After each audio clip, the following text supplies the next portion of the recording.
No resident, regardless of their legal status, cannot be asked by any local law enforcement officer. So that's why I'm asking, why is this motion even brought up? That's just how I feel. And that's it. That's all I have to say. Thank you. Okay. Ms. Doherty? I just want to say, no child who lives in this community is illegally attending Lowell Public Schools. By their presence as residents in Lowell, they are entitled to an education. It's our obligation to provide it. The part about why we're bringing up now, I think Mr. Gendron referred to I don't even know because so many comments are going around, but this idea of just reinforcing what's been the practice, what's been the policy, what's been the law all along, that our role is as educators to the children who live here. If there are children who live in Maine who are going to school here, that's a different issue. That is a problem. But any child who resides in Lowell is entitled to a Lowell public school education, and it's our obligation to provide it. Thank you. Any further discussion? Roll call? Ms. Doherty? Yes. Mr. Gendron? Yes. Mr. Gignac? Yes. Mr. Hoey? Abstain. Mayor Kennedy? Yes. Ms. Martin? Mr. Dakota? Yes. 5 yeas, 1 abstain, 1 absent. Approved. The next motion is a motion by Mr. Hoey, request a report from the superintendent regarding the total cost of security and safety in our schools, including the amount we spend on resource officers, security, and security equipment. Second by Ms. Doherty. Mr. Hoey. Thank you. Recently I went to an open doors at Lowell High School, and for about the third time now, I came to the entrance and the door wasn't locked. They didn't even have a lock on the front door. And when I asked someone again recently about why the door's not locked, all they keep telling me for the third time is, we have a security desk right over there that's about 15 or 20 feet away.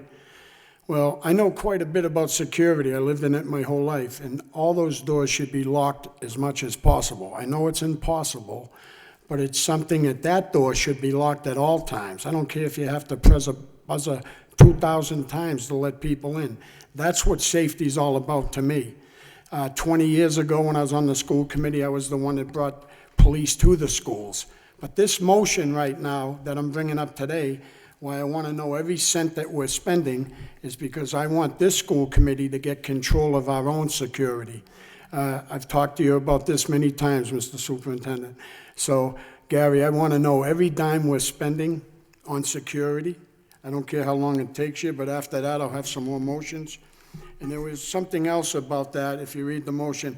I want to know, we had I remember I went to it at the Stocklosa School.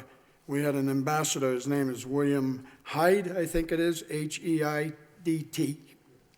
And I want to know who paid for that, the detail why he was visiting Lowell, because I was there and I seen police with him. Was he in Lowell in official capacity? Did U.S. State Department pay for the security? If the city paid for the security, who requested the security detail? And who paid for it, that's all. So if you can find all that information for me, then we'll work on maybe trying to get control of our own security, because I'm not happy with the police department, the way they're watching our high school. Some of the resource officers across the city I am happy with. But we have to fix a lot of things when it comes to, if we want to talk safety and security, now's the time. This school committee has to do it. Our mind is on a new high school, and sometimes you can be very lax or forget what you got going until that's built.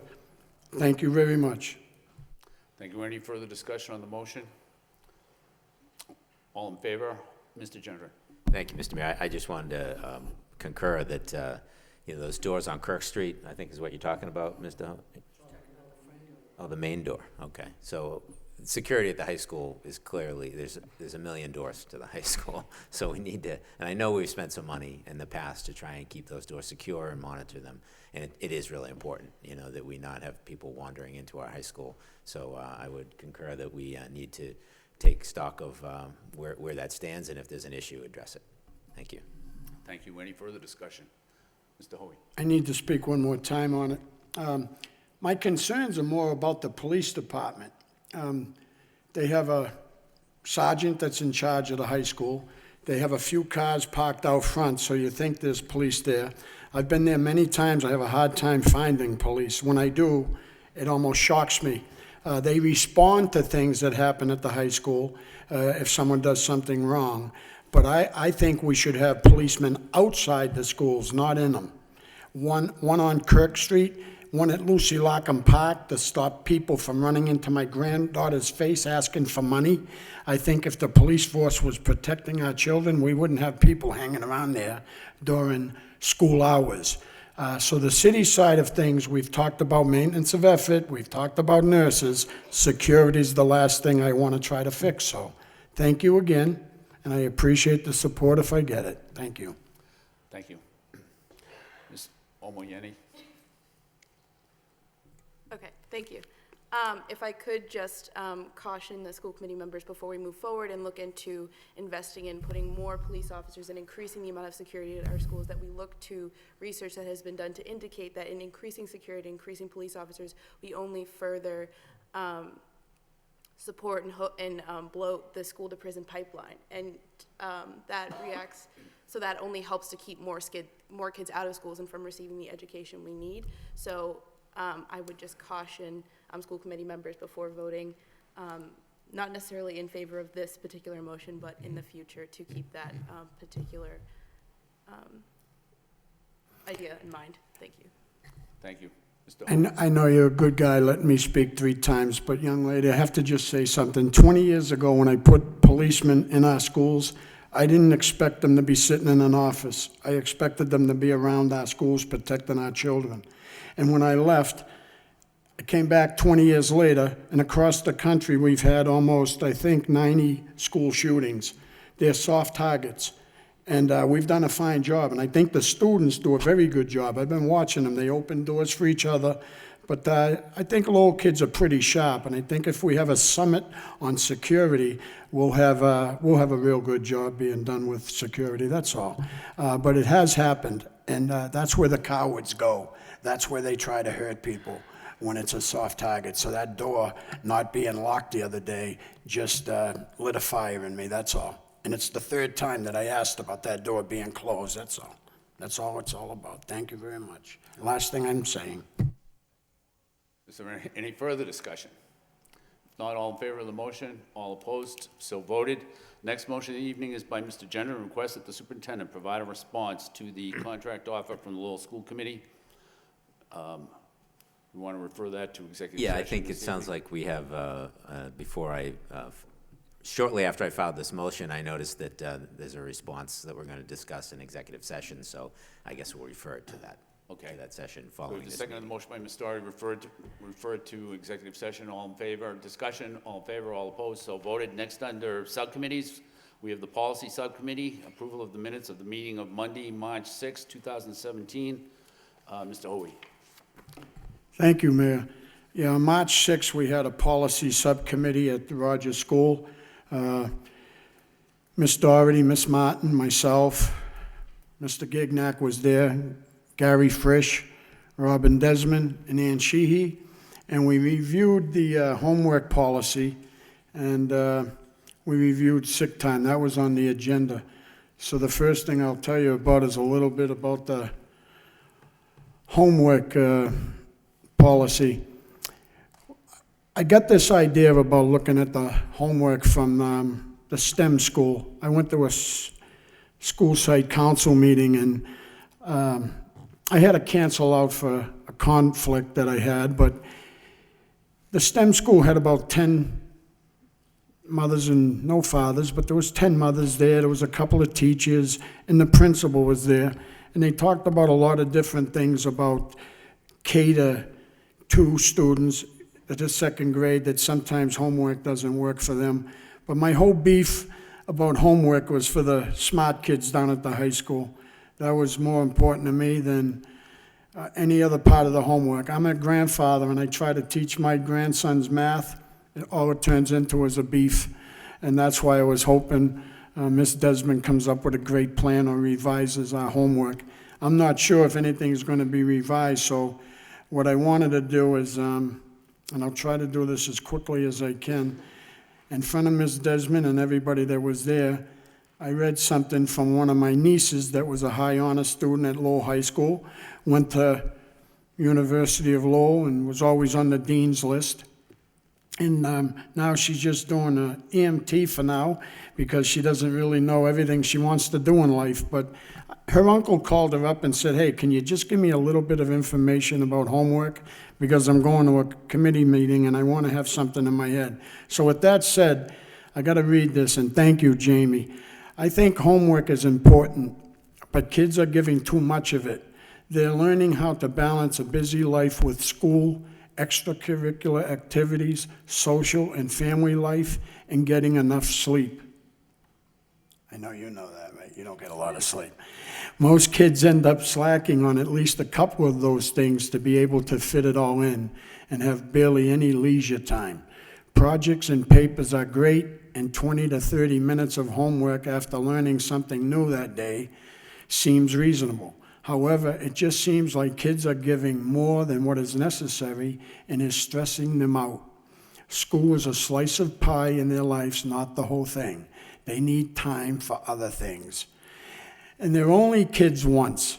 There has to be time for fun. Less homework will still allow for practice of subjects and learning time management. So thanks again to my niece, and thank you to Miss Desmond. And Ms. Desmond, if you could you touch a little bit on homework and what you think is going to be coming for us shortly, if there's anything being revised? Thank you. So we did look at all of the research around homework and the importance of developing good habits for schools. The current policy that we have in our handbook, our student handbook, is really around time, minutes, and the minutes really change over time, starting with first grade through high school. So as far as looking at the policy, the minutes, I think we all agreed was sufficient. But what we will continue to do is work with building leaders to have a consistent way in which homework is assigned, and a focus on the differentiation of homework, a focus on the feedback that's given to students from homework, so that it's meaningful and doable to children. Thank you. Mr. Hoy, anything else? I'm good. See? Are you looking for a motion just to accept as a report of progress? Yes. Okay. Mr. Mayor, Yes. can I make a quick comment on this? There's also, I'm sorry, there's also the sick time report. Is that what you? No, I wanted to comment on the homework. Okay. All right, go ahead. Can I do that? Absolutely. Since I've already injected myself. Yeah. I just wanted to say that, I think minutes, so we all got an email from a student as well that was concerned about the amount of homework kids get, and the kids are so busy these days, with sports and activities, and we encourage them all to be involved. We were just talking before the meeting about how, they're all doing 3 sports, and it's terrific, and homework is important. And the minutes is one thing, but a minute is not a minute, right? A minute, what takes one kid a minute might take another kid 2 minutes, another kid 30 seconds. So I hope that, and I'm sure that this was discussed in the meeting, Mr. Hoy, I hope that the homework, to me, it's more about quality of homework and not just like go write, 12 paragraphs on this topic. It's like, let's design homework so that it's effective and it drives home the points that are trying to be discussed in class or whatever it might be. I'm no educational expert, so I leave that to you. But maybe you could just comment, Ms. Desmond, on that fact. Is the homework policy going to be more about making the homework more effective rather than just making it, quantity? So we didn't discuss changing that policy in the subcommittee meeting as far as the structure around the estimated amount of time that's assigned to students. But we did talk about the importance of rigor and meaning and quality of homework. And that's what we will do as far as working with building leaders to work with their teaching teams. But we didn't talk about changing the policy per se at the subcommittee meeting. You all set? Mr. Dakota? Thank you, Mr. Mayor. I'm assuming that how you're phrasing that we're trying to frown upon busy work, which happens a lot. And so I'm thinking that we have to make sure that homework that's being assigned is just not a pile of busy work. Thank you. Any further discussion? As a student, I feel like as though it would be remiss if I did not comment on the homework policy. So I would just like to reiterate the points made by Mr. Gendron, Mr. Hoey, and Mr. Dakota. I think that homework is an important tool that we use to ensure that students understand how to manage their time effectively. And so while they may be engaged in several after-school activities and extracurriculars and X, Y, and Z, it's important that they also have homework so we know how to prioritize. But it is also very important that the homework we're getting is, of course, designed to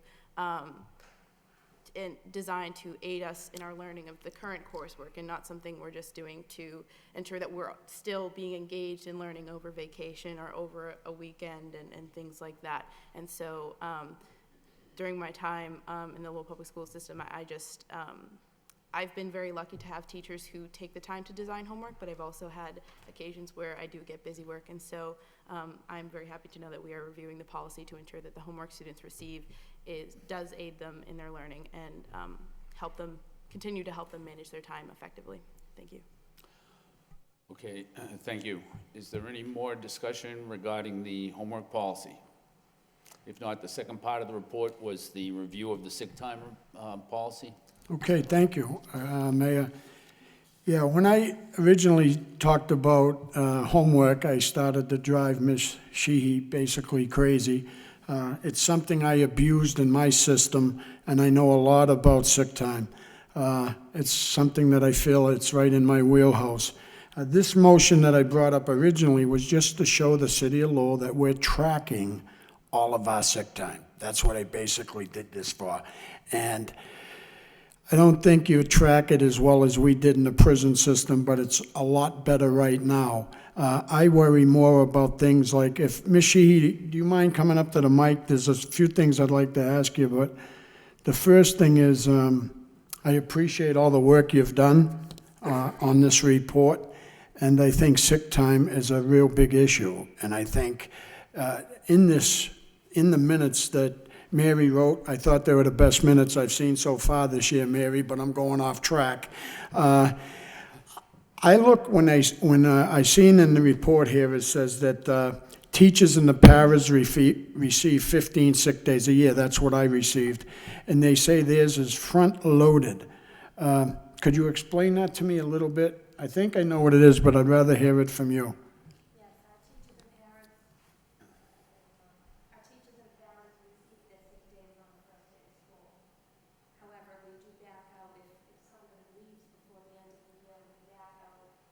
Sick days per month. Okay, thank you. And now, the superintendent and all the deputies, do you track their sick time too? Or do we track their sick time? Or are they on, Yes, we do. We track all sick time using Aspen X2, our information system. Okay, I remember in your diversity report that's coming up, you had something there, was like, you even broke down for the school committee about that. Do you watch us for sick time? Everybody in the organization was Do you included in it. watch us for sick time? Yes, I do. You do? Okay. That's what I did this for. There's a lot more coming with sick time. But that's another thing, Gary, I've asked you a long time ago to give me a number on how much we spend on sick time. I think with this report that Ms. Sheehy has done, it will be pretty easy to give us a figure before the budget hearing comes up, because I just have a few ideas on what we can do with sick time. Thank you very much.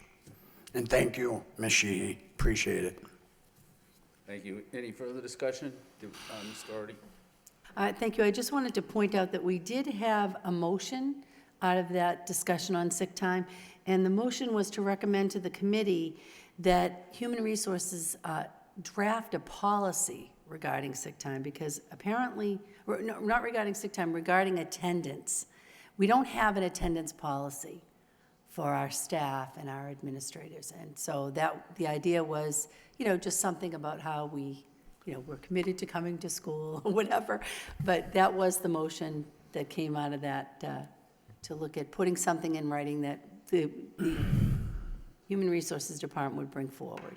Again, she's saving me again. Yes, we had a motion there.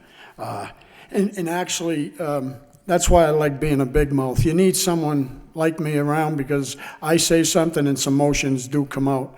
Like, just on this sick time report, Ms. Doherty had a motion earlier, I'm sorry, but it was on substitutes. Because Ms. Sheehy was so prepared that she even had something on substitutes that night that come out for a few seconds, but it's tonight it's being fixed. And I'm just excited. The more I say, the more motions I hear.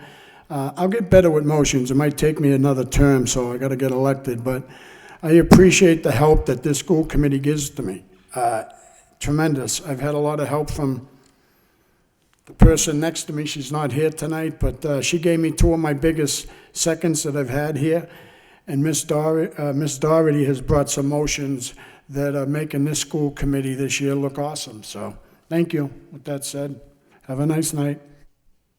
Okay, so if I'm following along correctly, there was a unanimous motion in the subcommittee, 3-0, which was a motion by Ms. Doherty, seconded by Mr. Hoey, to recommend that the committee that the Human Resources Department draft a policy regarding attendance for the policy subcommittee to review. And so that's a motion that you'd like to put on the floor, seconded by Mr. Hoey. Discussion on that motion? All in favor? All opposed? So voted. And so now the motion would be to accept the report of the subcommittee as a report of progress by Mr. Hoey, seconded by Ms. Doherty. Discussion? All in favor? All opposed? So voted.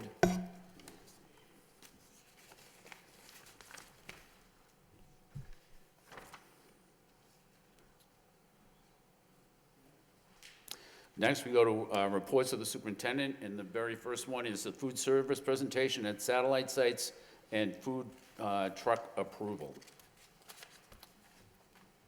Mr. Superintendent?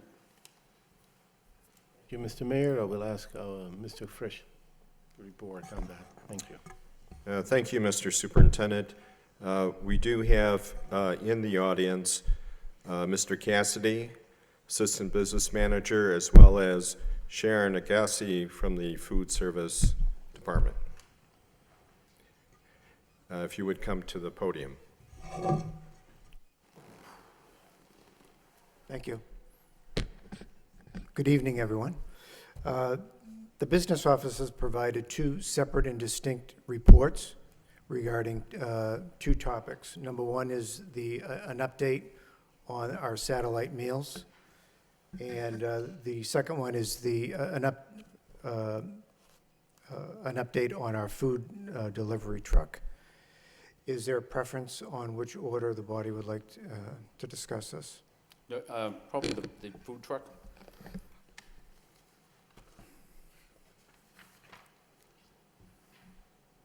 Several months ago, the business office proposed a purchase of a new delivery vehicle.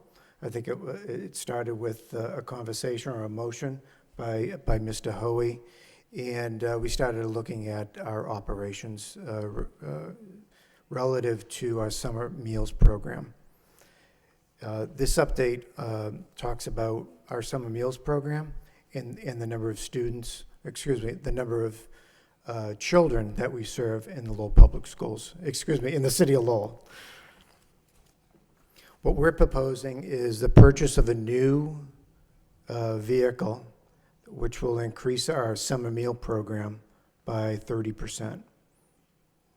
That's approximately 500 more meals per day.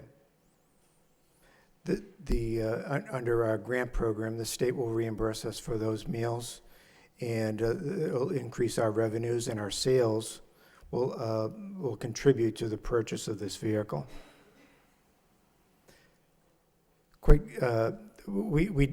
Originally we came in with a cost of $125,000.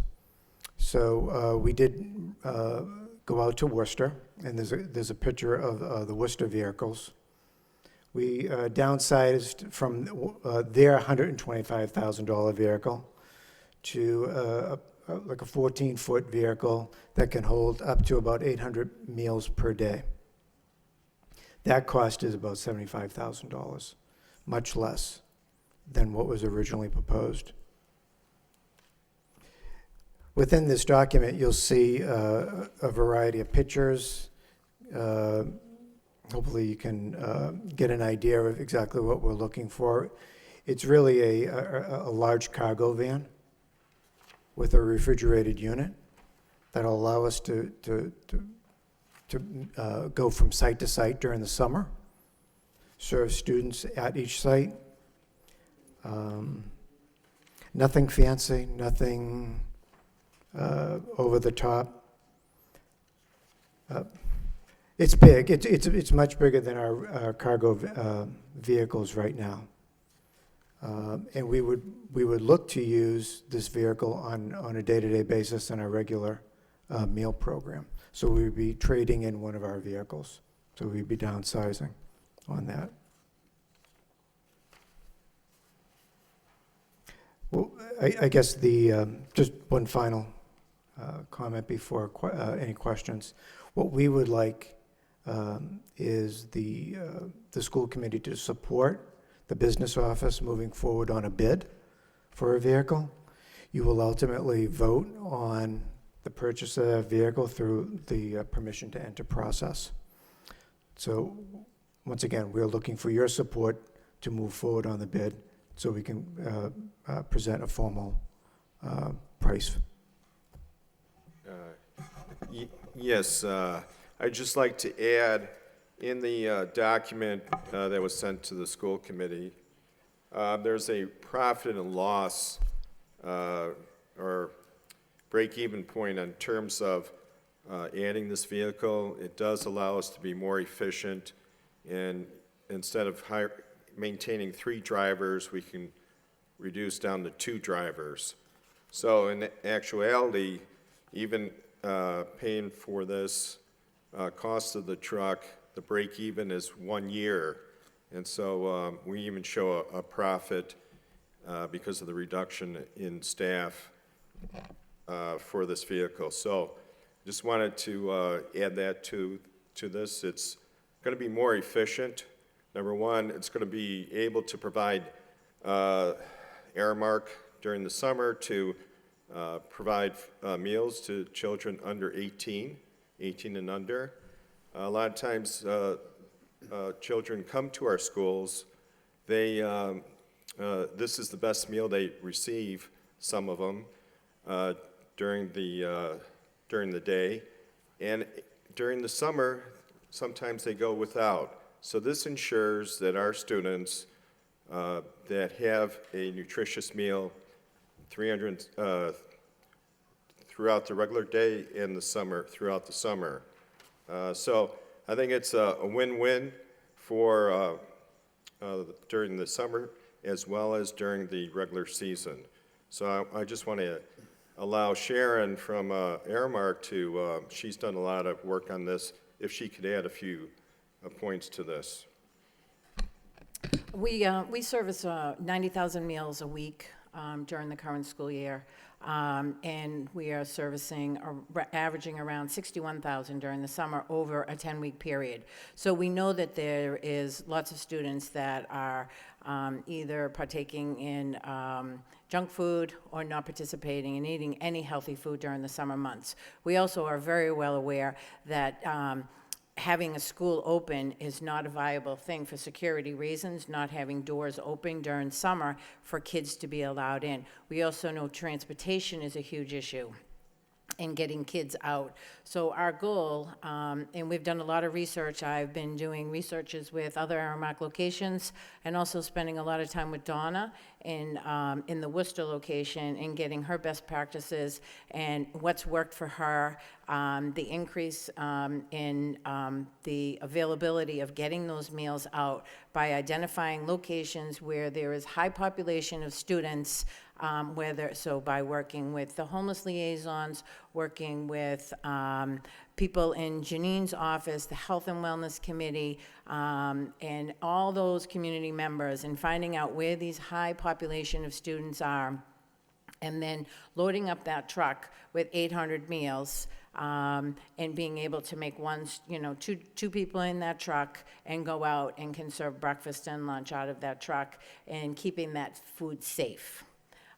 So that is our intention, and then the intention of also being able to use that by maximizing that space, which is much larger than the small cargo vans that we're currently using, transporting food around the district. We'll be able to put all the satellite meals into this new vehicle and transport that in a much more efficient way. And it also has these little locks that we can secure the meals in, so there's less movement of the food, which will help with, the presentation and some of the other challenges that we have. So we see this as a huge win-win for the district and for the students. Thank you. Mr. Arden and Mr. Gignac and Mr. Hoey on the truck. Thank you. First off, I want to say I think it's a great idea. I really do, because we're looking at feeding 20,000 more students in the summer and also saving money during the school year by being more efficient with our food delivery. My question, because as you know, we had this conversation about the quality of the food, the appeal of the food of those satellite dishes anyway. What kind of food would be coming out of these trucks? Are you talking sandwiches? I mean, what are we looking at for food quality? During the summer month, we do sandwiches and salads. So we're serving all cold food out of there. They're served in clear bags. Their presentation is really beautiful, where a kid would be able to choose whether they want a sandwich or a salad. Everything is done really well. We've already implemented that process as of last year, and we've gotten great feedback and some growth in the current programs, and great feedback by talking to the folks that work in the school system when they see the bags of the food. So everything is presented really well. We do not have the ability at this point to put warmers in the trucks, but that's something that we could look into, as Worcester is looking into it. So we really want to do this in baby steps and not oversell what we can do. I would much prefer to go in and say, we know what works, and start out that route, and then work with other colleagues and other districts and say, okay, you tried, the hot meals, so maybe we could get to the point of we're serving, chicken patty sandwiches out of there, as another option for kids when they come through to reduce menu fatigue. But I think our original plan is that we start with the basics of what we know works for this initial first summer, and then grow from there. Mr. Gignac. Mr. Superintendent.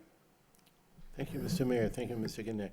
I just want to make sure that we clarify some point, because I heard Mr. Cassidy referring to a motion by Mr. Hoey. I want to make sure that everybody understands that last time they did confuse it, if you recall. These two have absolutely nothing to do one with the other. The motion that was made by Mr. Hoey had to do with allowing food trucks to come sometimes during the year for our students. That's an issue that we're still discussing with the city, because it requires permitting from the city. This issue of a truck has absolutely nothing to do with that motion. This issue of a truck was to take away from this is that there are two major benefits. Benefit number one is to feed more kids in the summer, for which we are being reimbursed, and for which will help pay for the truck itself as well. And the takeaway number two is that this truck would allow us to be more efficient, to improve the quality of what we serve today on an everyday basis to our satellite schools. Thank you. Thank you. Mr. Gignac? Thank you, Mr. Mayor. And thank you for responding to our concerns with this report. I just have a few questions. First of all, I believe Mr. Frisch had mentioned that there would be a decrease in a position. Now, what position is that? That is a truck driver. Is that employed by the Lowell Public Schools? No, that's employed by the food service. Well, it is, I'll take that back. It is employed by the Lowell Public Schools is managed by Aramark. And who owns the vehicles that we currently transport? We do. Okay. Thank you for that clarification. On this P&L, I see that it says summer program wages $48,000 for Lowell Public School, and what's the $45,000 for Aramark? That's the entire cost of of my staff working through the summer supporting the summer program. So that's my salary, the food service director, the registered dietitian, the clerks. So that supports that. And what's the admin at $14,000? The admin is the almost 15 cents per meal. That is the admin cost to Aramark for the amount of meals that we serve. It's basically our fee. Okay. That's how Aramark earns their money, is by meal served. So okay, so it's a $14,000 fee to Aramark for this program?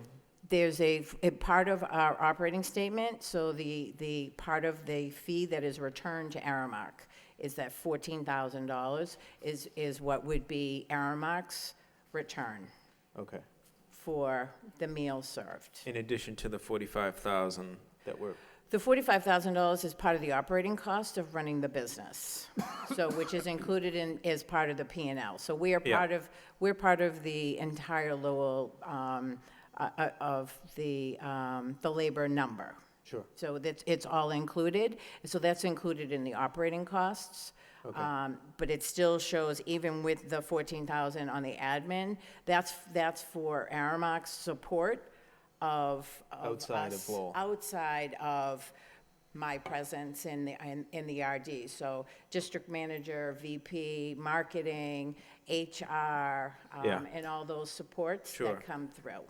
Yeah, see, I don't like the $14,000 going for that type of thing.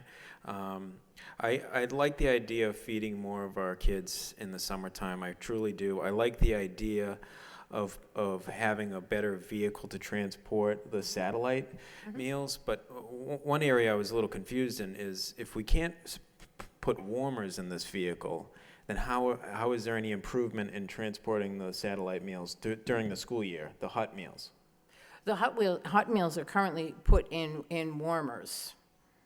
Currently, we were looking at putting in a different style warmer, but currently, even in the regular vans, we are moving food in warmers into vans. So you would still do that with this? Yes. But you would down the road look for a different. Correct. Okay. Correct. And one of the areas I didn't like is that it says leftover meals for the day as well as any prepared meals for the next day may be stored in the truck for delivery. Mm-hmm. It's because the vehicle is a refrigerator. Yeah. It's has the same controls. It's plugged in at the end of the day. It's plugged in just like our refrigerators are in our schools.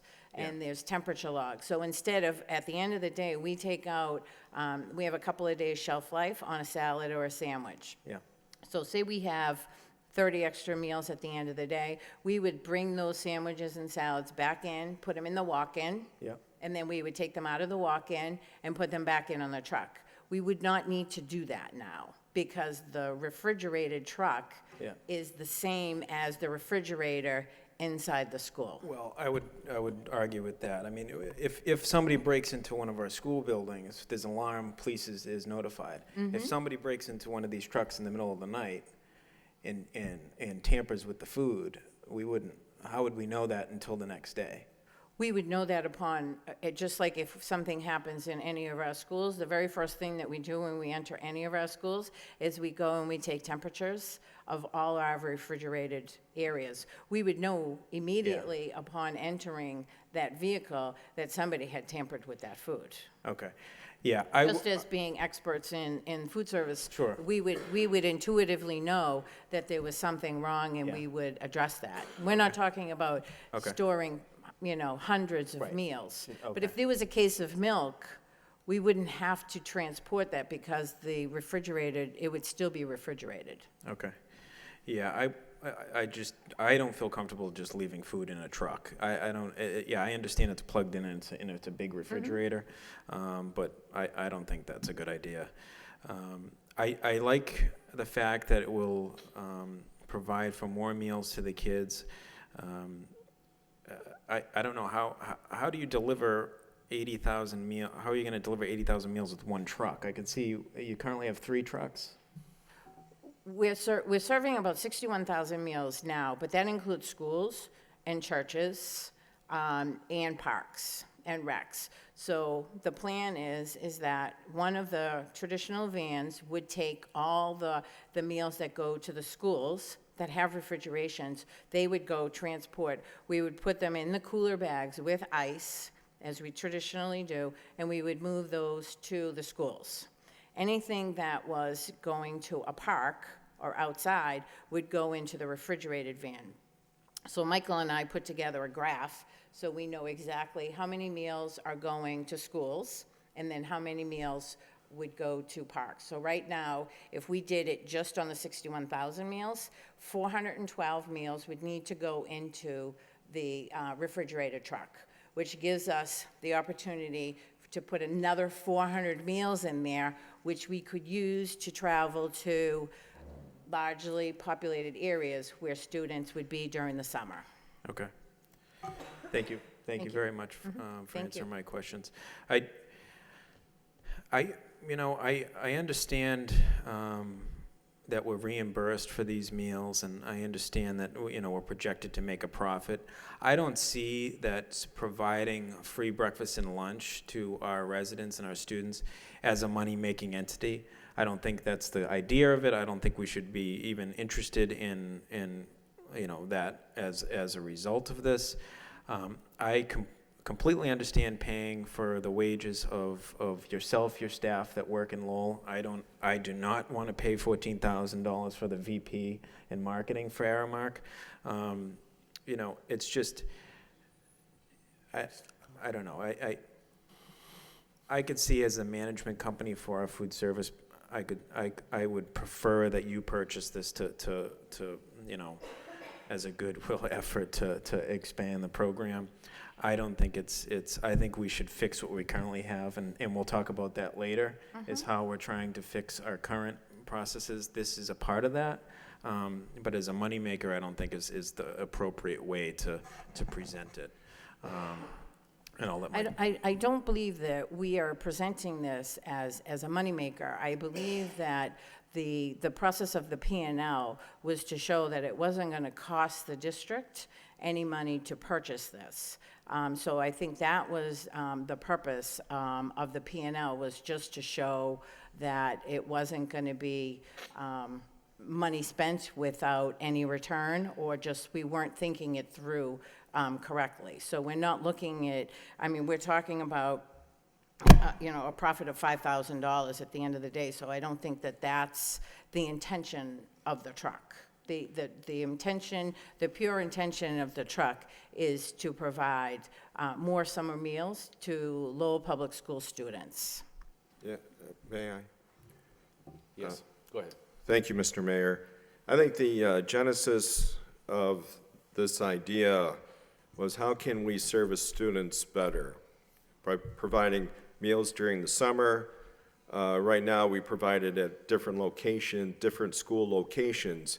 The access to the schools by the students during the summer is not, it's not inviting for the student to come in the school during the summer. And sometimes there's locked doors and et cetera. The emphasis is on having the truck go to where the students are, playgrounds, swimming pools, what have you. So I think we want to do enhance the program by being more service-oriented to our students.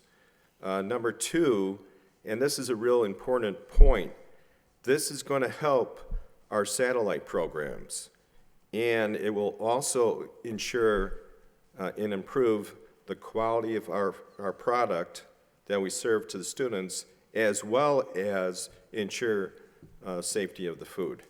So we see this as a plus for the regular school program and as an enhancement to the summer school program where we can provide more meals to students. So in terms of the profit, we're not running this for a profit. We're running this to cover our cost as well as provide more service.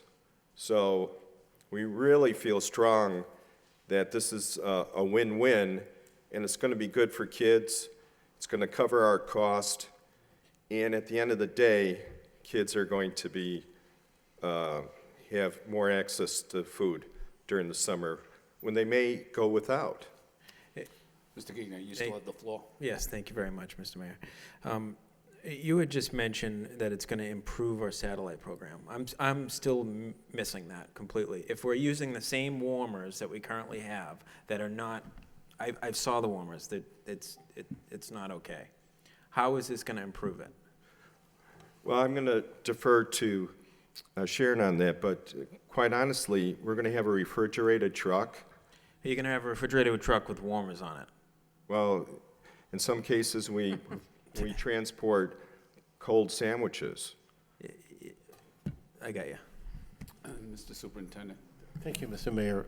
I went on a visit to Rogers School with some of my colleagues here from the school committee, and I had asked them to show me what is being prepared for the satellite schools. And there were 5 choices. Of course, the school has to request the choices because they would not send anything unless the school requests. 4 out of the 5 choices that day, not every day, but that day, 4 out of the 5 were refrigerated items. They were sandwiches that kids like, and I think this would help into those situations. And that might explain also sometimes why the schools, such as the case that we saw last time, the school, somebody in the school side had requested only one choice, which was that one warm food. I think this might help in providing better choices. There are always, every day, there are in the choices, from what I understand, there are cold choices and warm choices. So this would help at least there. Thank you. Are you all set, Mr. Gignac? Okay, Mr. Hoey. Thank you. I worked with satellite meals for almost 21 years in the state prison system, so I always had to take temperatures of the food, and so I have some experience in that. And the day that I went up to the LeBlanc school with Mr. Gignac, we run into a meal that I've never seen presented to anybody. And that type of school, if you give a child the wrong meal, just like an inmate, I know we're talking children and inmates, but that school there that I'm talking about, you can get in a lot of trouble over one bad meal. That's all it takes to get a fight going. But I want to get back to the truck. All over a junior at our high school, Sam Kay, Camera Kay's daughter, she just asked me one day, can we have a truck at the high school once in a while so we can get some different type of food to eat and dance around the high school and have fun? Well, that wasn't a great idea, I can see that. But we went to 3 trucks. The truck I wanted, the truck Mr. Gignac wanted. He wanted a truck for Lowell High School culinary program because he's heard me fighting for the more trade school.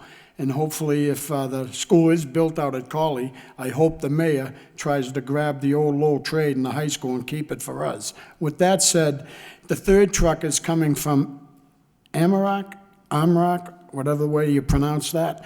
Out of the 3 trucks, Mr. Gignac's idea to me is the best. Get one for our high school, let the kids go around the summertime selling ice cream, going over to Songus Arena, parking there with food, and making some dough for the Friends of Lowell High School. So in this truck right here, are we paying for that? Are we going to pay for the truck for Amrock out of our budget?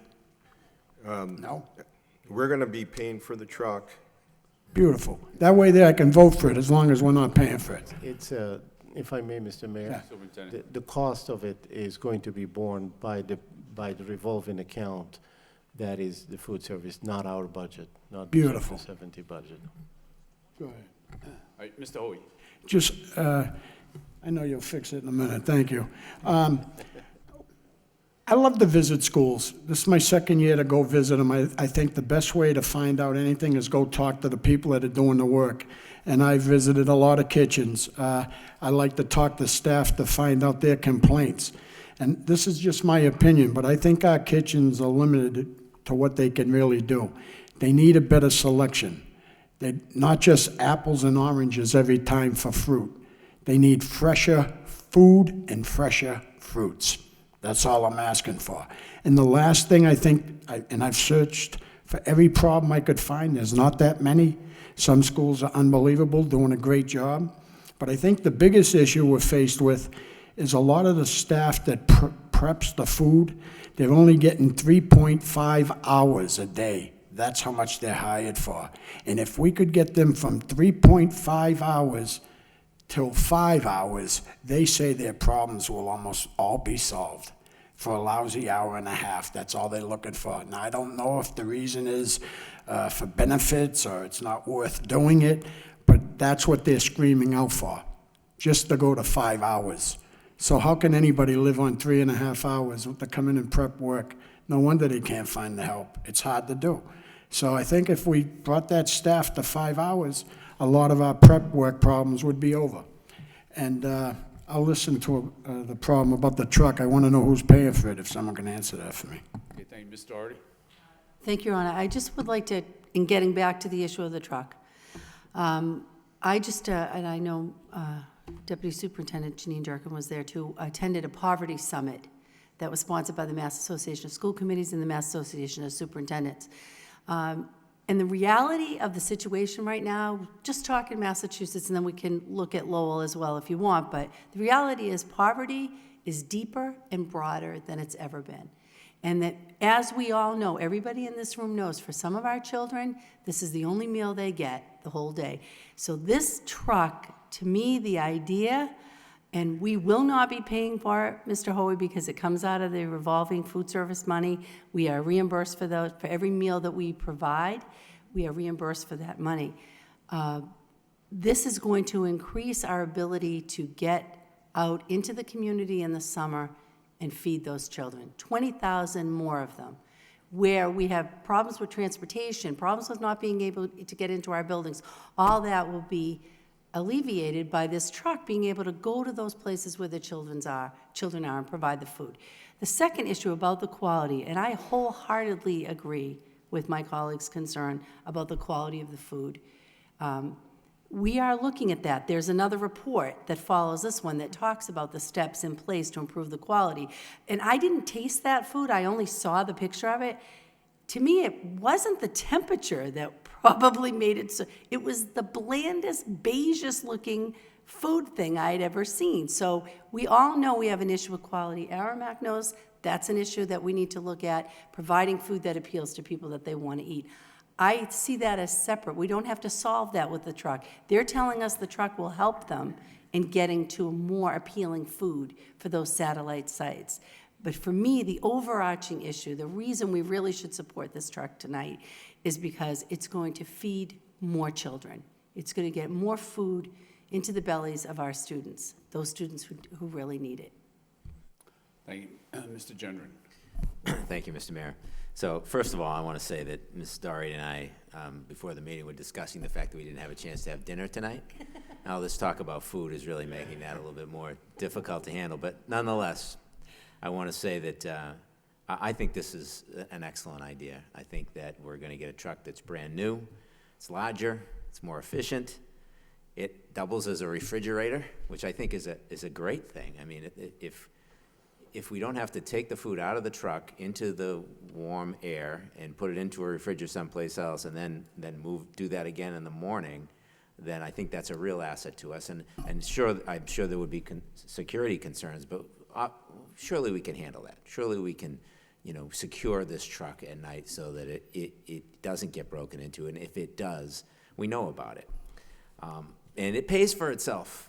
So I think it's a great idea. I support it completely. I think that it will increase meal quality. I mean, I can see how it could help the satellite program. We can get more meals out there. They're going to be at a consistent temperature.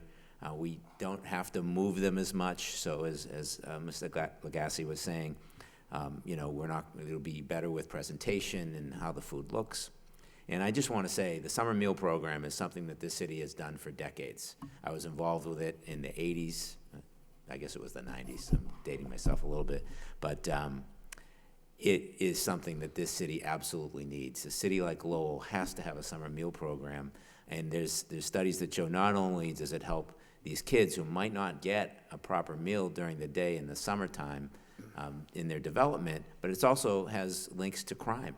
If kids are well fed, they're less likely to get involved in crime, and there's statistics that show that these summer meal programs are effective. That it's been a home run in the city of Lowell for at least 20 years, and I think increasing that, making it better, is only a good thing. So I think that this is a good suggestion. It doesn't cost us any money. It's going to make us more. Our food service experts are telling us it's something that will be an asset to the school department in the city, so I would support it. Thank you. Any further discussion? Mr. Gignac? Thank you, Mr. Mayor. Just to be clear, although it's not coming from our operating budget, the funding would come from the food service revolving fund, which is controlled by the Lowell School Committee. And we use that fund for equipment, for capital improvements, but also for percentages of staff salaries, such as custodians, food service workers, support staff and central office that have to do with the food service program. So the check comes from the city of Lowell, from the Lowell Public Schools. That money can be used for other things, including purchasing equipment for the satellite programs, or equipment for other types of support for the summer program. So just to be crystal clear that we are paying for this. Thank you, Mr. Gendron. Correct me if I'm wrong, but just to further clarify, Mr. Frisch, you told us that because it would require one less employee, that after 1 year, it would pay for itself. Is that true? That is, whoa, that was a little overzealous there. Yes, that is correct. And I do want to say the money generated from the food service revolving account comes from federal sources. Yeah. So it's not locally funded. It's from the food service program. And what we're doing is taking those dollars and reinvesting. This is what we're trying to make this program, a good program, even better. So I think this is one small step in a large way. Thank you. Mr. Superintendent, did you? Thank you, Mr. Mayor. I just wanted to, yes, just clarify. It does not come from our Chapter 70 money or the city money. It does come from the revolving, which comes from the food. I mean, it's like a vicious circle. If you get 20,000 more, meals, then eventually those 20,000 meals will generate more funding that will pay for the truck along with the other savings that we do. One note, though, that everybody understands that when we get those funds into that revolving account, that the use of the revolving account is regulated, is very heavily regulated. It can only be spent for things that are directly related to supporting the food program. Mm-hmm. So you can charge a little bit, say, for custodian time because they help you in the cafeteria workers, direct cost of food, trucks and things like that, but not to make sure we don't mislead anybody else to say, well, why don't you use those funds for supporting other objectives in the schools? We cannot. It's regulated only to be used to support food program. Any further discussion on the truck? If not, if there's no objection, I just have 3 questions on the truck. I think just 3. Did you say that Worcester has a coal truck and that they've had it for some time and that they were looking for it going into a hot truck, if you will? No, they're not going into a hot truck. So we currently have 3 coal trucks and in the process of purchasing even more because they have found that model has worked really well for them in transporting food throughout their district. But they are looking into putting in large warmer boxes, a certain piece of equipment that they would be able to serve out hot sandwiches, et cetera, during the summer.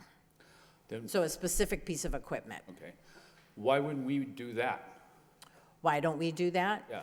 Only because we wanted to start off this summer program the very first year, in going into just following the model. Right now, our focus needs to be on finding the locations where the children are gathered, and establishing this new foundation. Then my conversations will continue with Donna in Worcester and figure out what pieces of equipment she used, what menu items worked, and take her experience, thank God, and help us support any changes or improvements that we would make in that same program.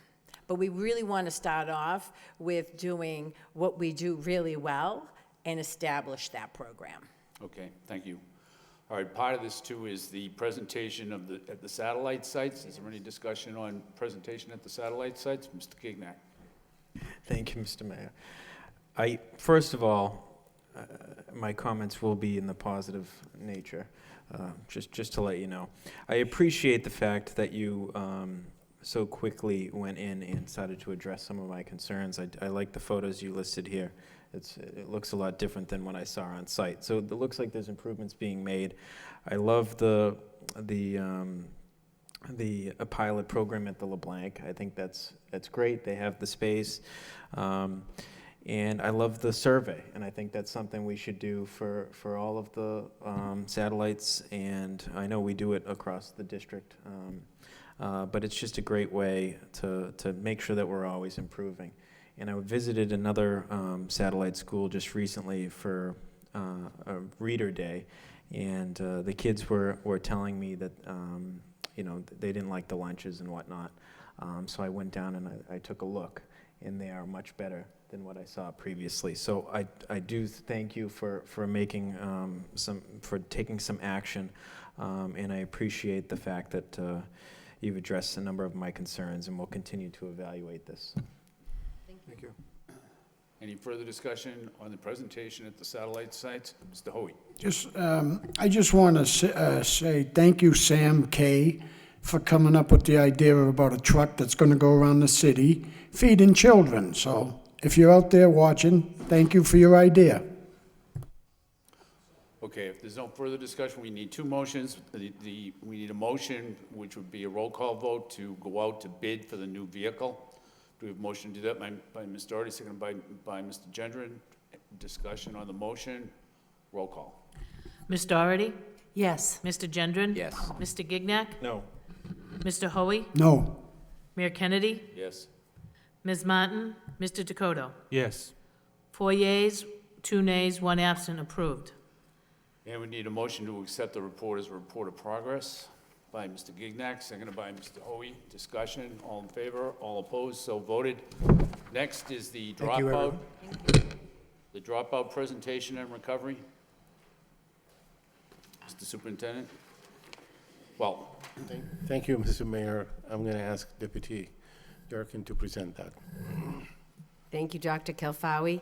I'm going to save my voice, and I'm fortunate to have some staff here with me this evening. The report that was provided to you as part of this week's agenda provides you with all the details of the interventions that we've put in place in the past year, as well as new efforts that we've employed this year and maintained at Lowell High School, the Career Academy, and district-wide as a prevention to disengagement of our youth.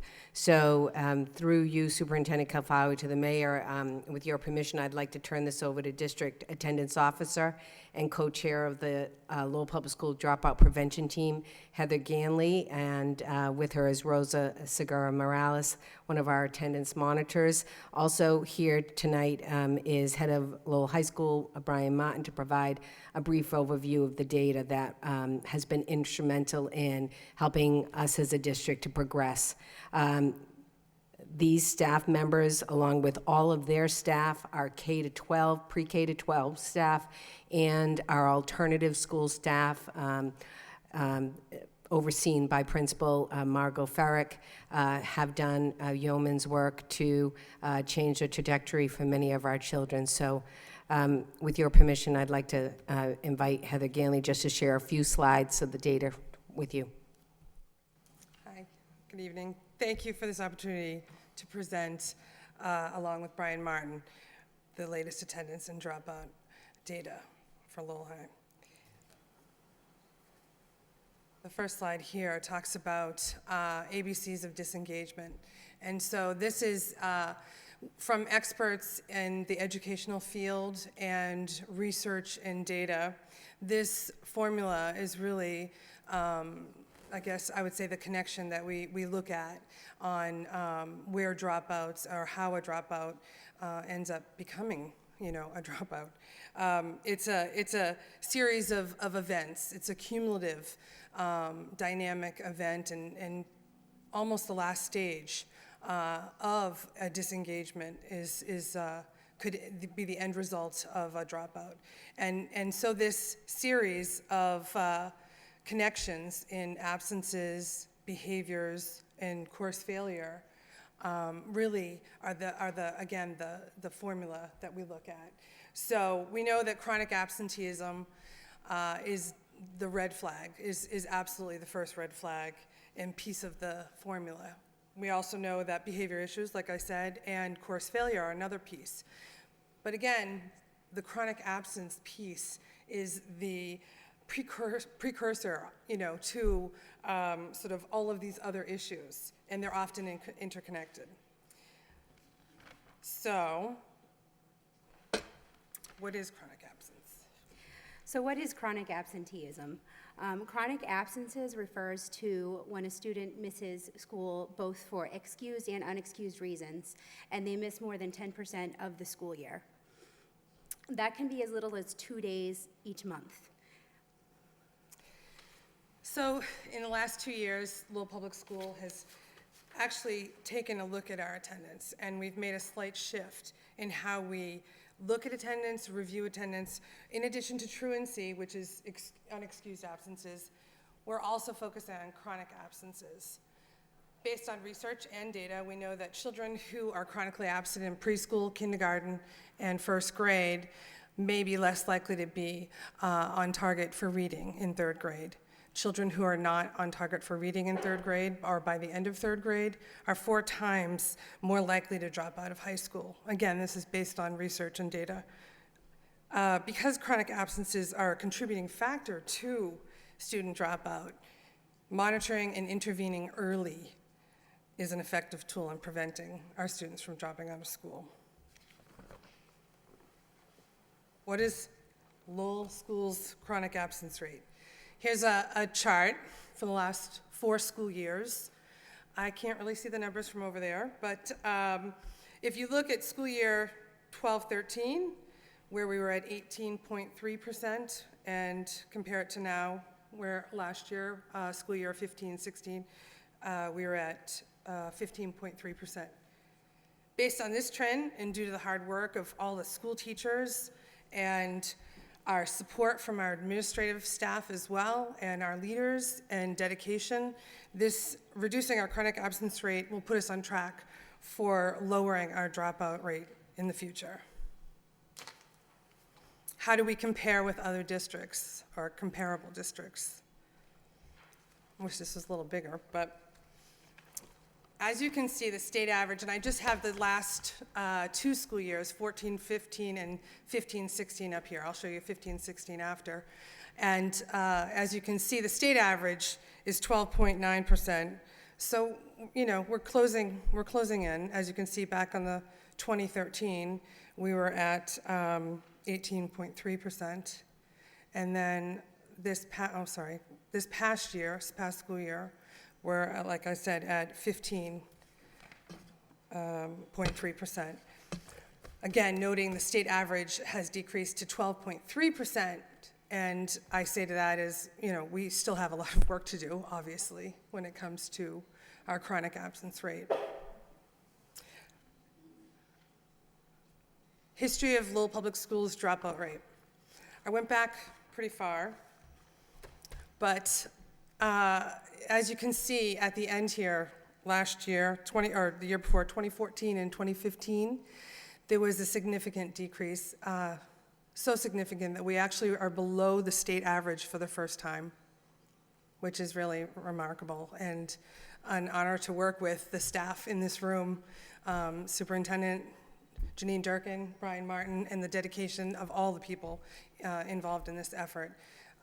is remarkable, because not only did we make that incredible move to be below state average, we maintained it this past school year as well. How do we compare with other districts on our dropout? I think I'm gonna have to put more districts up here, because this was the 2014-15, and I was trying to do the slides next to each other, because if you could see the next slide, we're actually lower than Worcester, where the year before we weren't.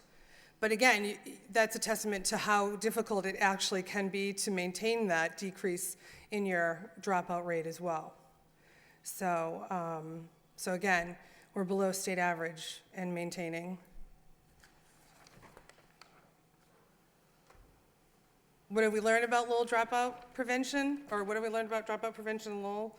We know that the ABCs of disengagement is a formula that we look at. Our formula and our data shows that not just absences, but suspensions, retentions, and school placements and moves are all part of this. We know that high school engagement efforts can be done. They're a little challenging, but our data shows that we're doing it. Elementary and middle schools, early engagement efforts are much more effective and longer lasting. And then our early engagement efforts in building and maintaining supportive relationships with students and families is absolutely critical in reducing risk factors to drop out. And then, Brian. Martin. Thank you, Mr. Mayor and Superintendent and school committee members. I think the first statement I'd like to make is that it starts with the resources, and the school committee and the superintendent's office have given us the resources to have a team that can actually work collaboratively to have success. And the success is, is continuing to drive the dropout rate as low as we possibly can. And so we do have the resources, but you need them all. And I think in a lot of the discussions this evening, there were 3 areas that I wrote some notes down on that actually impact what I think is the dropout rate. Our food and nutrition program, security in the school, and our homework policy. Those are all connected to how our school actually runs, and the police, security, a relationship with kids. If you walk in Lowell High School, we have a woman who serves breakfast who is adopts every kid in the building. We redid our homework policy this year and tied it into the grading policy. So all those things actually make a difference. But what I think is remarkable is that we are now the lowest gateway city in Massachusetts with a dropout rate. As far back as they've actually kept records, we now have had 1.8 2 consecutive years. I'm mad because I thought we were going to be 1.7 or 1.6, but it's a challenge. I mean, you have a lot of students. We have 45 to 50 students that are considered homeless. So think about all of that's in the equation, and supporting those students with programs in the school and tying it all together. But there are a few things I wanted to mention that I think really make the most difference. The first is the house deans. We have 4 house deans and then a freshman academy director that use a house model of collaboration on a weekly basis. They actually take the list of at-risk students that Heather and Rosa were talking about, and they focus on them. And we do home visits. We use the social work as guidance counselors. I go out and visit. Some of the police might help us if we have a hard time chasing some students down. So we actually are very engaged in finding out what are the issues with these students and try to put a plan in place to support the students to continue at the school. And I think that is the secret. And you have students, for example, that may have a baby, and now they've got a child to take care of. How do we keep them in school? Well, you can. You have modified schedules, you work with the community support systems, you encourage them to think, perhaps I might have to stay an extra semester, but we can help you through that. Students that are ELL students, newcomers that get challenged coming to the high school, and we keep them in school. And then students that just have a really difficult time focusing in finding themselves in school. We now have the support of the Engagement Center on Smith Street to have them go do tutoring and make up coursework so that each one of the students that's in a house office model has a specific plan in place to help them. And unfortunately, you can't save everyone, but that's what we tried to do. And so I think in the last 2 years, we've seen that it's worked. But there's a couple other things I wanted to mention that I think are really important. We've actually focused on at-risk students, particularly the 9th grade repeaters, because the 9th to 10th grade is where your dropout rate is the highest. And we've tried to work with the faculty to reduce the class sizes for students that are repeating, because then we can be more focused on those students to stay in school and catch up. We've expanded the career pathways. We've created more opportunities for credit recovery for students, so students that fall behind, they have a chance to make it up, and that way they have hope that they actually can make it through the school. We have advisory period, very successful. Everyone in the building has a homeroom or advisory period. So what it's done is it shrunk the number of students in the advisory period from a larger to smaller because we use department heads.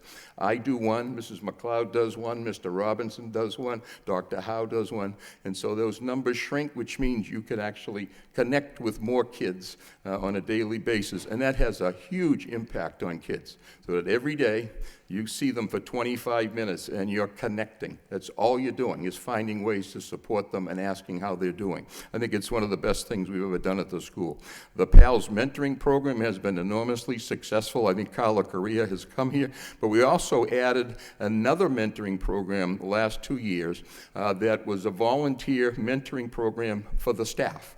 So any staff member that wants to mentor a student has an opportunity to do that. And we had 50 staff members this past 2 years volunteer. So there's another connection with some of the at-risk students. So we're doing a lot of the things, I think, that support students that might not have that kind of support at home. And I think the results speak for themselves. But I want to thank Mrs. Durkin and her team, with Heather and Rosa and all of our high school team. It takes a village, and I think what it shows is that if everyone works together, we really can accomplish some great things, and it's a wonderful story for the Lowell Public Schools in the city. Thank you very much. Thank you. Any discussion? Mr. Hoey. I'd just like to say one thing, that since I've been here a little bit over a year, I know you've done a great job, Brian, and I got a lot of family members that are in your high school, and I wish we were keeping you a little bit longer, but wherever you go, have a good time. But what I think is important is a feeder program. I look at your freshman academy, and I know how tough of a job that lady has running that place. And I think the superintendent has showed me we're going to be making some moves shortly. I think the feeder program is going to help you. I think if we get a couple of our middle schools up to snuff, your numbers are going to drop again. I think it's really important, and I can't wait to see what this year brings. I'm so proud to be on this school committee. It's crazy. There's so much stuff going on. I can't say much right now. I just know we're going to be moving in the right direction. And you've already gave us these numbers here that makes me feel really good. I remember back when I was a kid, you could join the Army. It was a big weapon. You remember that? If you didn't like school, you went in the Army. I'll never forget Mrs. Keeley putting me against a wall saying, "Bob, you should go in the Army." And I did, and I succeeded in life. Not a lot. I don't have as much money as Gignac, but I succeeded. But I'm really happy in the way this school's going, in the direction it is going in. And I'm glad you're all laughing, having a good night. But I do think the feeder program is important, and I think this superintendent is about to help that cause. Thank you. Thank you. Any further discussion? Ms. Durkin. Thank you. Again, I want to reiterate my thanks to my district staff who have worked diligently with our Lowell High School team and the rest of the pre-K team. You know, they're on the ground when Lowell High School staff calls and says, you know, we've got a student who's missing.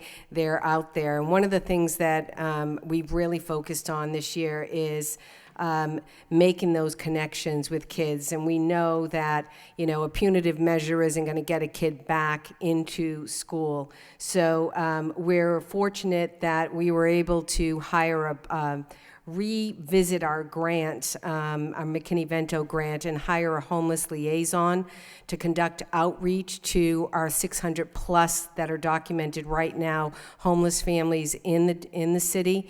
And she has been amazing in trying to bring back students and get the supports, link families with the supports they need so their children can be successful. Additionally, we were fortunate to be recipients of the MassGrad Promising Practices grant that provides us, as a district, we need more, but it provides us until August to prove ourselves that we're making great efforts with this, is 2 part-time graduation mentors, and they're literally going out with the list provided by Lowell High School and our district staff of students who are on the verge of disengagement and dropout or have dropped out, and they're literally hitting the pavement and they're going door to door and they're saying, what can we do to support you? How do we get you back? What else can we do? So I want to just, again, commend pre-K through 12, the work that's been done, and congratulations, Lowell. Great job. We'll get there, though. We're going to be at 0. Thank you. Any further discussion? Mr. Dakota, then Mr. Jenner. Thank you, Mr. Mayor. I preface this by saying I taught for 38 years, and I was always impressed with how tirelessly the staff at Lowell High School worked at keeping kids in school. They always thought outside the box and kept those kids in. They've always done a fabulous job. I want to commend them and thank them again for the presentation. And while I have a microphone, good luck and thank you so much, Brian, for what you've done at the high school. And good luck with your retirement.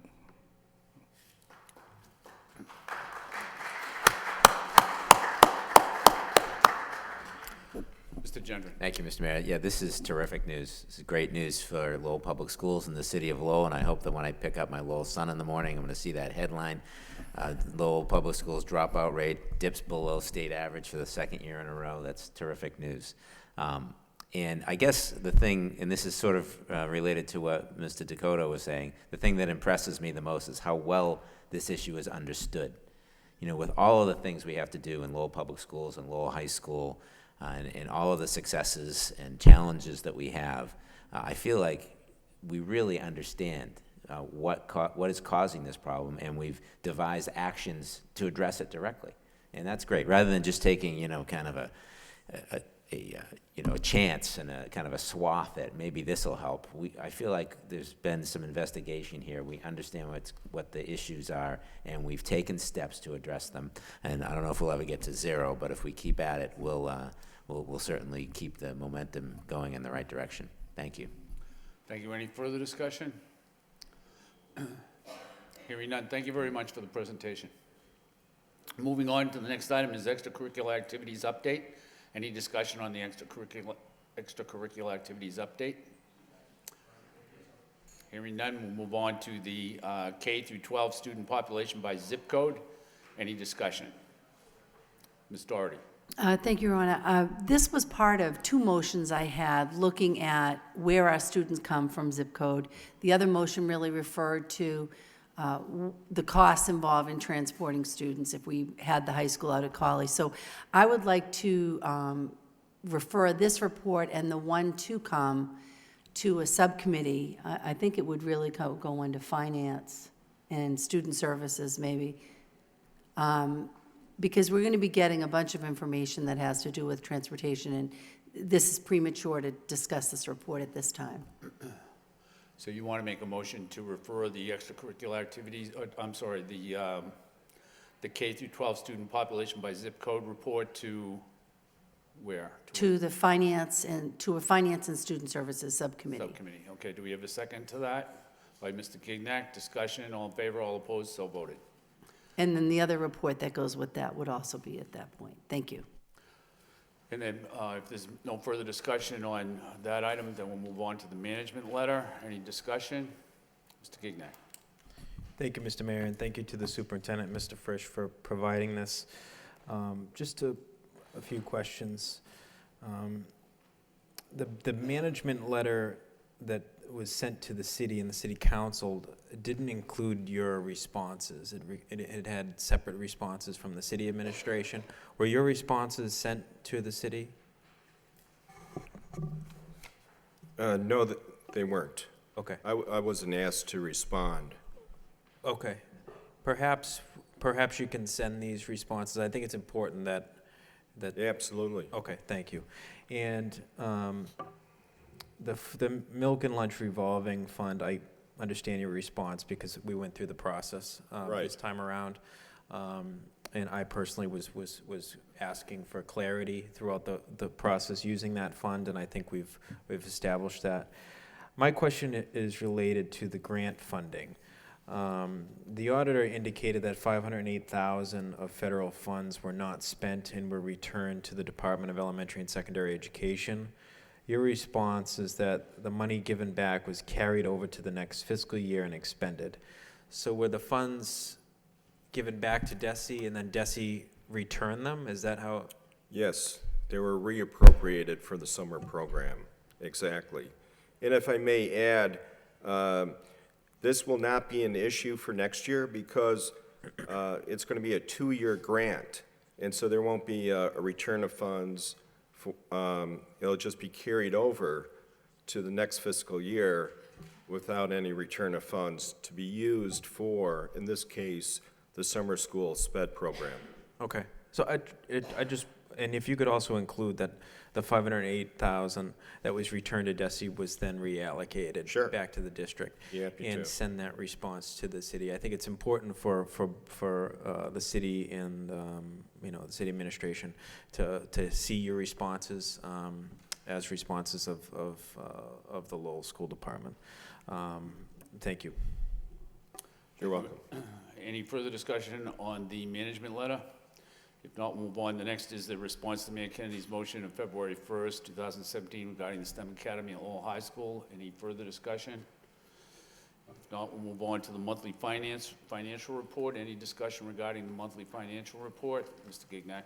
Thank you, Mr. Mayor. I'll just make a motion to refer this report to the next Finance Subcommittee meeting. Okay, we have a motion to refer this item to the Finance Subcommittee, second by Mr. Hoey. Discussion, all in favor, all opposed, so voted. Next is a response to a motion by Mr. Hoey made on January 4th, 2017 regarding diversity hiring efforts. Any discussion, Mr. Hoey? Sure that wasn't your motion, Mayor? I think I made a similar motion, but Okay. I think you should take credit for it. All right, no, I don't know. I thought it was your motion, to be honest with you, but I've been through this report, Mayor, and I think this is unbelievable, the work that Ms. Sheehy has done on this. I'm really focusing a lot on the issues about the paraprofessionals. I think that's going to help us the most. I didn't realize so many of them have a bachelor's degree.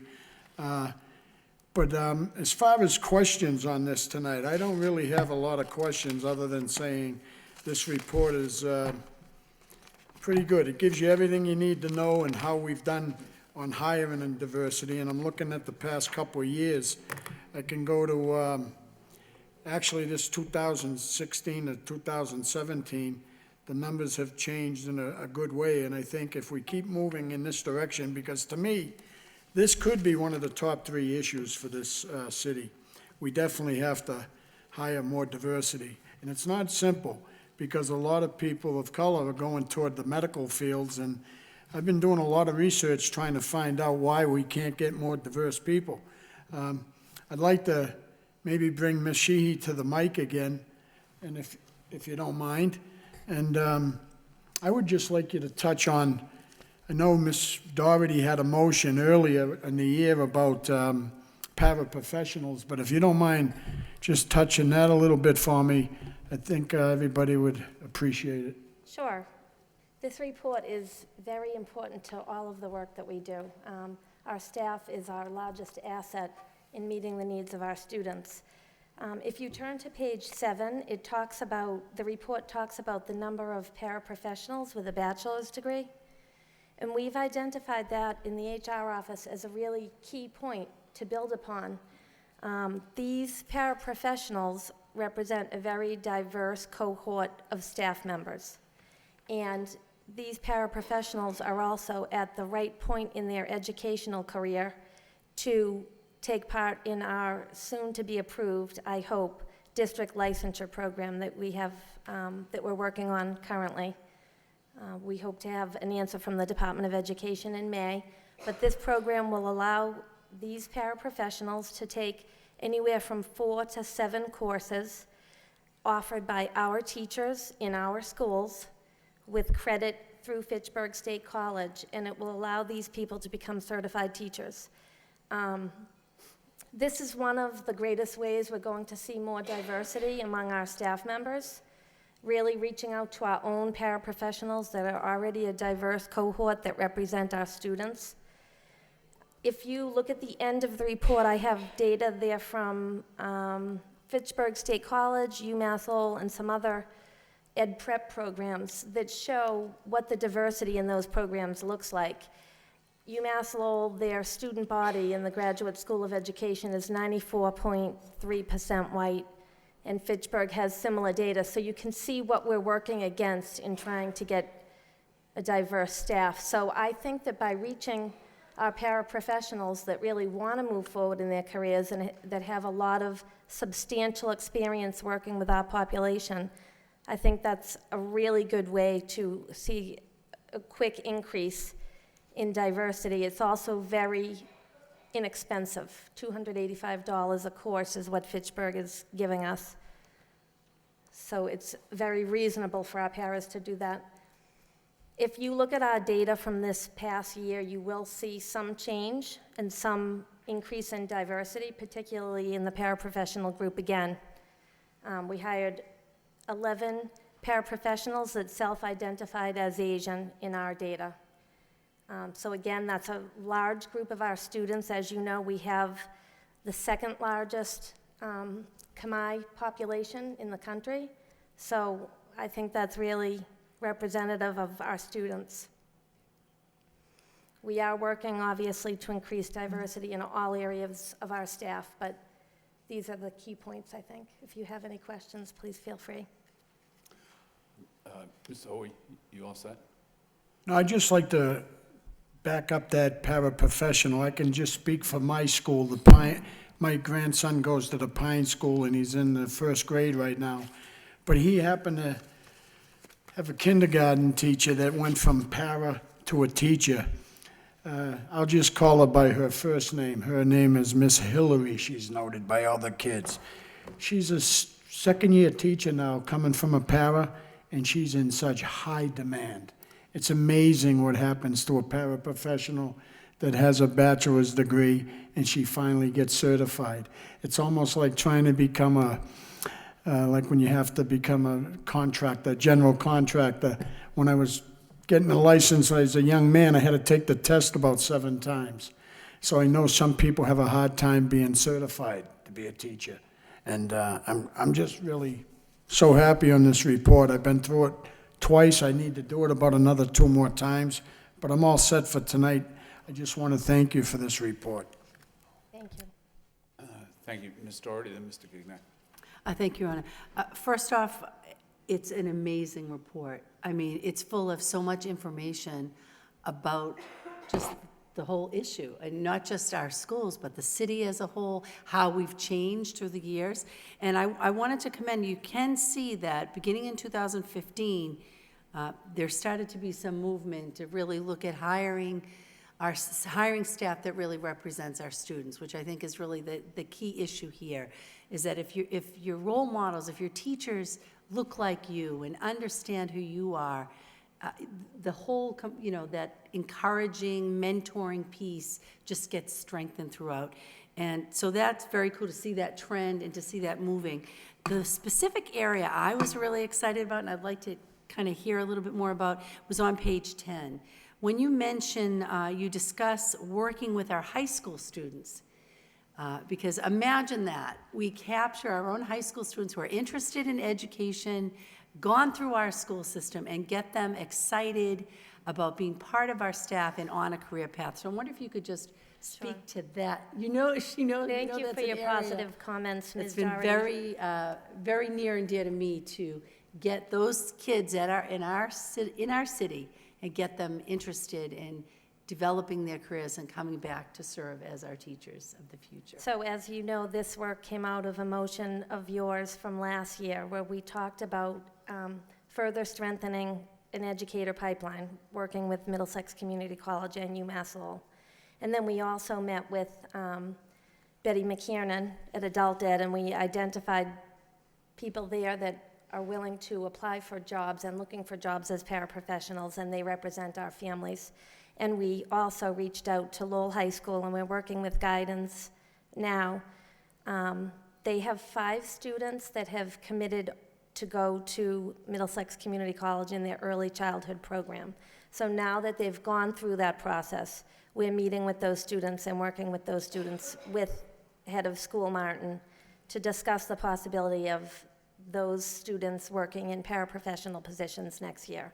And then we are talking about what kinds of supports we can set up for those students, providing laptops and providing any kind of supports that we can at the school and district level to help those students.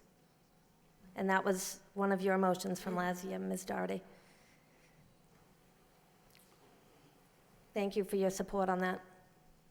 Are you all set, Ms. Doherty? Yeah. Mr. Gignac?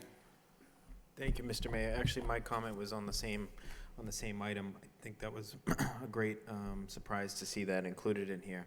One thing I wanted to mention for these students that are going through the early childhood education program is that the State Department of EEC provides tuition assistance for licensure if you're seeking an EEC license. So if they're involved in this program with us, if you could just get the information for them so they can also apply for state assistance for their tuition, I think that it will be a win-win. So thank you very much. That's a great idea. Thank you. Any further discussion? Thank you, Ms. Shiki. Thank you. The chair would entertain a motion to accept I'm sorry, Mr. Hoey. Real quick, Mayor, just one more thing that I loved in this program here is the Concord River and the Merrimack Rivers. When you mention the Concord River, in case you don't know, I think I'm right on this too. All rivers in this country go north to south. There's 2 rivers that go east to west, and Concord River, I believe, is one of them. I'm not sure if that's true, but someone will fix it if it's not, believe me. But I believe that's true. There's only 2 rivers in this country that go east to west, and Concord River is one of them. And that's even in this report. And I used to float down that river on foam rubber. I'm not kidding you. It's a beautiful river to fish in, too. Thank you, Mayor. Thank you. So the chair would entertain a motion to accept the reports of the superintendent and place them on file by Ms. Doherty, second by Mr. Gignac. Discussion, all in favor, all opposed, so voted. Next, under new business, we have a budget transfer. Do we have a motion to approve? Motion approved by Mr. Gignac, second by Mr. Hoey. Discussion on the budget transfer.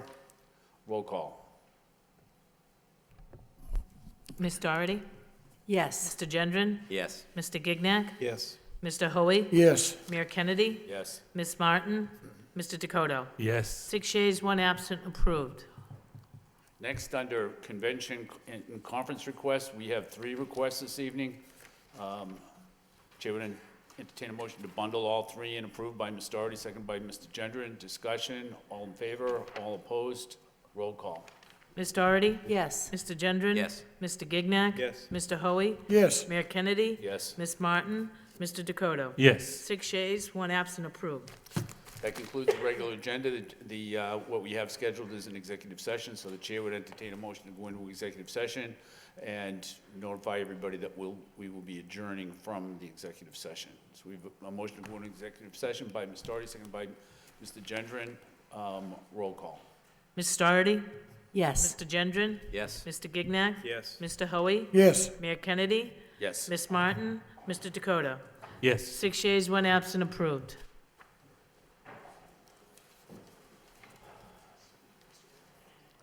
Good work. Excellent minutes. That's what I heard. The best.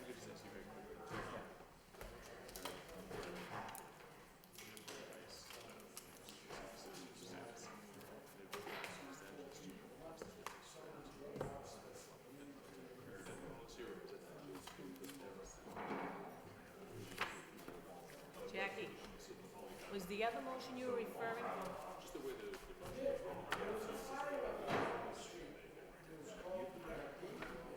Was the other motion you're referring to, so I'll, is that the one with the 12-year for the? Yes, we're going to discuss that. I'll just include it in the motion, rather than say the other motion.